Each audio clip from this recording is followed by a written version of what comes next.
Yan, good afternoon mga sir. Good evening pala mga sir, no? So, dito ka tayo ngayon sa Motorific Garage. So, then rewiring tayo ng mini driving light. Tapos, short ni sir, then install din tayo ng tie switch version 3 mga sir, no? So, domino, tie switch. Yan, okay. Okay pala yan, no? Meron palang backlight dito pre pag ginaganyan mo. Sa iPhone, meron pala nun. Tapos, ito yung tie switch niya mga sir, no? Yan, okay. Ice blue yung kulay. Domino yan mga sir, no? So, ito yung passing light. Yan. Tapos low beam, high beam ng stock na headlight, tapos hazard, no? Pag nagpa-install na tayo switch, may hazard na left and right mga pre. Okay, left and right, left, right. Okay. Tapos, yung function ng kanyang tie switch dito sa kabila is kill switch mga sir, no? So pag in-off mo yan, mag-off yung engine. Yan, okay, namatay na. Okay na. Kahit anong start, hindi mapapastart yan, no? Okay, on mga pre. Yan, okay.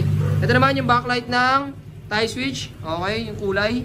Pag ayaw mo ng kulay, pwede mong patayin yan. On mga pre. Yan. Tapos ito sa kabila, ito yung mini driving light mga sir, no? So pag nakagitna, low beam, high beam, off. Yan. Tapos, function ng passing light, passing nga pre.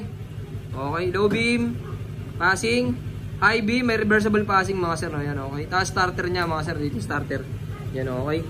Tapos dito naman yung dual horn setup mga sir, no? With rapid. Okay, pag dito stock nga pre. Okay, pag dinainan, rapid. Okay. Pag dito naman sa kabila, yung PIA horn with rapid horn setup mga sir, no?